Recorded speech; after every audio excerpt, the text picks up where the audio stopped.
my name. They used to call me Money Man, Danzy Fonzo, Danzy Boy. From there. Wow. That is, I never been to college. Not like, Jacksonville is bad. Yeah, I never been to college, so I never got that experience of. Like, I went to Santa Fe for like 2 years, but I never finished. But the whole experience, like UL, Florida State, FAMU, Bethune, like the real college, I ain't never experienced that. And I'm very thankful I didn't, because who I was dropped into an environment like that. I tell people this all the time. You had fun though. Yeah, I did. Yeah, and that's so crazy. I had fun just in little Gainesville. So imagine me going to a university where you got women from all over the world being dropped in this one little spot. Oh my God. I keep telling people I would have had AIDS. I know if I would have had a brother that was either a year older or a year younger than me, I would have had AIDS. Or if I went to college, because the stuff that I was doing, I know it would have been multiplied. Which means the more you do something, the more you are, the more your probability of getting certain things goes up. So I already know for a fact it was a reason I didn't go to college, and I'm thankful for that. In disguise. Oh my gosh! And I feel like I ventured off, and even like my parents and my dad sisters, they didn't want me to venture off and go to college. They wanted me to stay in Gainesville to continue dancing and stuff like that. But I feel like it was a reason of why I had to experience that college life, because it grew me into the person I am now. And if I didn't have like what I explained in the first video, I was living as a church girl. So I wanted to go out and have that fun. If I felt like if I didn't experience what I've experienced in Jacksonville, I would probably experienced it here, but much worse. It'd probably been worse. So I thank God for that experience. I don't regret anything. I don't regret the people I came across. I don't regret the friends that I had at the time. I don't regret nothing. Like I stated earlier, I feel like it made me into the person I am. Like every situation I've been through, even from the scooter accident, like car accident, drinking, like all of that. I'm just so grateful for it all. Yeah, I am. Yeah, grace is sufficient, and that's all that it. And it's so crazy, His grace, but because we have a call to answer, and we got dipped into the world, and by His grace we was able to survive because He had something for us to do for His people. Right. We know a lot of people that got dipped in the world just like we did, and they haven't came out unscathed. They got lifelong thorns in their side, whether that's children, whether that's diseases, I know a guy I went to school with, his mind destroyed. He was out there doing that light party, and he smoked the wrong J, and it was laced. Destroyed his whole mind. And all he do is just walk around Gainesville, and he just out of his mind. So His grace was still covering us in the midst of our foolishness. Right. So I want to ask you now, where you at now, understanding more about yourself, understanding more of the situations with these two guys. If you was able to have a conversation with yourself as a freshman after the first heartbreak with your ex, before you start engaging with the new couple, what would you tell that person, that version of you? Your freshman year, like after the breakup with your ex that lived in Mississippi. With who I am now. Yeah, with who you are now, with the stuff you know now about all of the things you experienced. What would you say? Wow, I never thought about that, and that's crazy. That's a good question. I would first tell her to know your worth. Don't ever question your worth for no dude, no man. And even if someone do come at you, have them come at you with respect. Have them to come at you to know like, hey, I gotta respect this one because, it's how she carry herself. Mm-hmm. Carry yourself with, like, have the right mindset. Surround yourself by better people. If you know these people aren't good for you, then don't surround yourself by them. You're here for one reason and one reason only. Get your education, do what you're supposed to do, and graduate. At the time, I did not graduate, but I would tell my freshman self that, and I would also tell her, don't seek attention from other people, because the attention you need to seek is from y'all.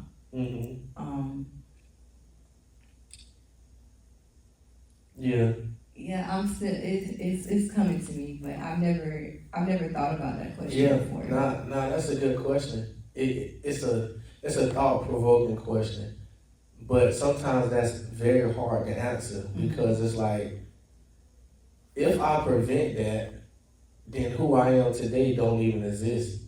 Right. And it's like I had to go through it. To like to seek God. Yeah. Like, some of the situations I know Yahweh didn't put me through, I put myself through. But like, I gotta think about, like, why. Like, what's the why in the situation of why I went through that? Like, was it to gain clarity, gain understanding, gain wisdom, to reach out and help other people? And it's so crazy because I met this young girl. She came to me and she was just explaining herself to me, saying how she was involved with a male, and the male told her that he possibly had herpes. And I told her, I said, hey, it's okay. It's okay to get checked. Don't feel like people are judging you. I'm not judging you. However, be careful next time. Like, know your worth to know that you don't have to be sleeping around with any and everybody out here. And if you do, wear protection. Like, don't be out here, just raw dogging it with everybody you come in contact with. And above all,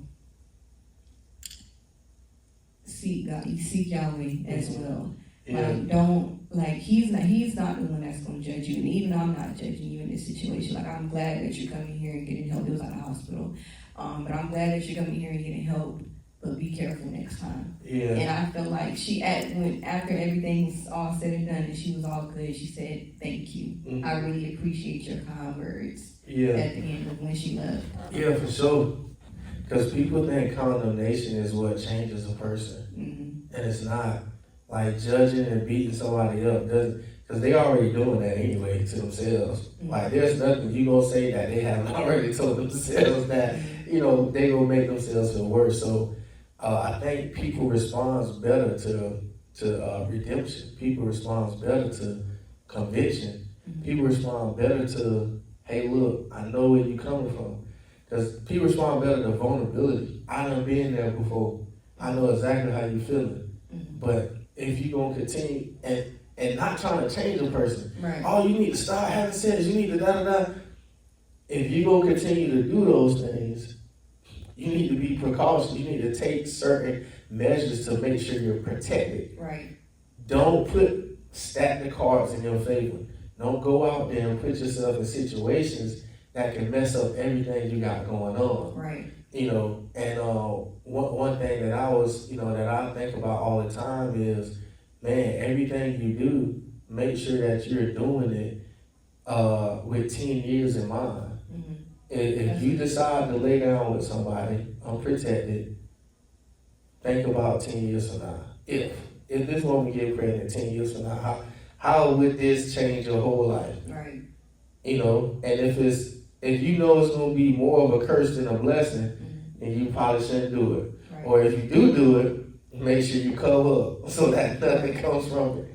But just having people in the church that can be real with other people and not throwing the Bible at people. Nothing wrong with the Bible. I love it. I follow it. But at the same time, I understand reality. And somebody that's a teenager that's already engaged in certain things, they don't experience that. They don't develop an appetite for it. And if I tell them to watch this, it's super good. if I tell them to starve themselves from something they have an appetite for, all it does is grow a bigger appetite. Right. When you hungry at 12 and you don't eat, 1 o'clock come around, you're more hungry at 1 than you was at 12. Right. At 2, you're more hungry. So by telling exactly, so by telling a person to stop something that they already have an appetite for, it's just gonna grow a bigger appetite. Right. So let me tell you to fill yourself more with this word.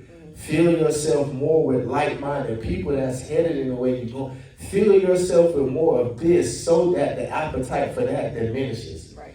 And so that's another thing I feel that we need to hear more of. We be trying to starve ourselves from sin instead of filling ourselves up with the word. Right. Right. Okay, so boom, this second situation. You got me in the first one. Whew, Jesus. The second situation was worse than the first, or it's getting a little better. Listen, so the second situation, and Alfonso, the second situation, like I took heed from the first situation. By all means, I took heed. Yeah. I understood the lesson that came out of the first situation. However, the second situation was much finer on the outside. The second situation, at first, the homeboy was trying to get at me, but I wanted that one. Yeah. So, and when I got that one, it all started. Let me backtrack. It all started out in the DMs. Gotcha. All started out in DMs. He was still in Jacksonville. I was in Gainesville.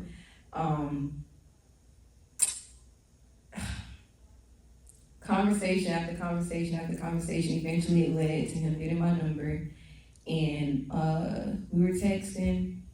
And then I would go back and forth, travel back and forth to Jacksonville because at the time I was receiving cortisone shots in my back from my accident. Yeah. So all of my healthcare needs were in Jacksonville. That's where I was getting my cortisone shots at. So he was right there. Yeah.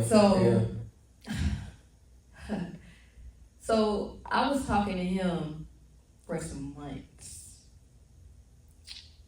And I'm not going to say that it was worse than the first situation, but my desire was so strong for him to the point where I wanted a relationship with him. And he was so emotionally unavailable to the point where... Wait, what does that mean?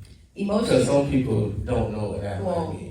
My definition of being emotionally unavailable is if I'm here for you, if I'm in your corner and you're pushing me away, you're distancing yourself, you don't really want to talk about, you don't want to have deep conversations, you don't want to indulge in trying to get closer, like your mind is elsewhere. That's what I view emotionally unstable. He was emotionally unstable, emotionally unavailable, all of that, but it was so hard for him to open up to me, and I feel as if how can you get to know a person if you can't open up to them? And a lot of that stems from the previous relationship we was in, and how when he would communicate to the person he was with previously, how it wouldn't end on a right note. It will always, turn left. Like it wasn't a good situation as far as communication goes, and I felt like that's what he brought into the situation with us. And I felt like I was ready, like I want to be with you. Like I stated earlier, my desire was so strong for him to just like, what can I do for you to be with me? Like I was questioning myself again. And he was just so emotionally unavailable. And I found out at the same time that he was still talking to his ex, and that was a major red flag to me, because it's like, why are you still talking to your ex if you're talking to me? Like, what is your ex? Like, why are you communicating with her if you're if you're only talking to me? Yeah. So he would always tell me, she just texts me to check up on me. I check up on her every now and then. Alfonso, please. Please. Don't tell me nothing about. Don't tell me that you just checking up on her and that you just checking up on you. We too grown for checkups. We checking up, but it ain't just through conversation. Oh man, hey, this gonna really help somebody. I'm telling you, man, this gonna really help somebody. So after that situation, I blew up on him so bad to the point where he was just done with me. So we stopped talking for like a month and a half, and out of nowhere, he came back. He came back, and I'm like, if he's coming back, that means he's ready to change his ways. No, but it wasn't better. Like it became worse, and it became to a point where I felt like I was losing myself by trying to gain his desire for me. Like I wanted him to have a desire for me as much as I had a desire for him, but it was not like that. For sure. And I felt like I was overworking myself, trying to get a relationship out of him, and he didn't want it. Yeah. So eventually that led to me, at the time, I had transferred from Jacksonville University to Rasmussen. And at the time, I had so much stuff over me. I was still dealing with my accident. I was still dealing with the physical aspect of my accident. And then me being in school, me being in like a program, a PTA program. And while dealing with him, my mind, I was mentally going. Yeah. And it came to a point where eventually, like, I had to drop out of my program because of this. Like, because of me being so mentally, like, I was mentally elsewhere, trying to figure out why this man is not in a relationship with me. And yeah, that's crazy. Because intentionally trying to show someone your worth by default makes you worthless. Because gold never have to prove itself that it's gold. Right. If you don't understand that it's gold, you just don't understand that. That's something I had to learn. And that's also something I experienced with a young lady trying to just prove to me that she's worthy of me being with her. And it wasn't that I didn't see value, I did. I just had so much because I was the guy that couldn't communicate. When you want to go deep with something or present a concern to me, I would literally, how you sitting there just quiet and looking at, that's what I would do. I would just sit there and look at you like, I'm just waiting till you done trying to talk. And then, like I had so much stuff to grow out of and grow into. I just didn't want to connect with her relationally and drag her through that process. But I still did by default because it was a situationship. Right, and ours was basically a situationship too. And it eventually involved sex. And I guess it was so good to the point where I didn't even want to let go. I didn't want to let go. And even though, he could turn to other people, it was just him I was sexually in intercourse with. So it's like, dang, like I want you, but why can't you see my life? Why can't you see my worth? 100%. And eventually, I started talking with my dance people about this, about like this situation, what me and this young man was going through. And eventually I told myself, I want to take sex out of the equation just to see how you will respond then. And when I did that, he told me, well, if you want to take sex out of the equation, I don't know how last I can long. Like, I don't know how long I'll be able to, withstand that. Because I need sex. Yeah. Basically is what he told me. For sure. And I still stayed. For sure. And I still engaged. Yeah, for sure. That's crazy. Yeah. Because I didn't understand my self-worth at the time. Yeah, most definitely. Yeah, I experienced I done been on both ends of that. Telling somebody, nah, I don't want to have sex. And I done been on the other end of somebody telling me, I ain't hunching no more. And I'm like, okay, cool. That's fine. You not gonna be hunching. And I'm gonna be hunching. The worst thing about that is, I don't know if you caught it, but I still stayed even after he told me what he wanted. Even after I tried to set my boundaries. Yeah. I crossed my own boundaries, still staying with him even after he told me. Yeah. I don't think I would be able to last in this. Mm-hmm. Like, I need it. Yeah. And that's crazy.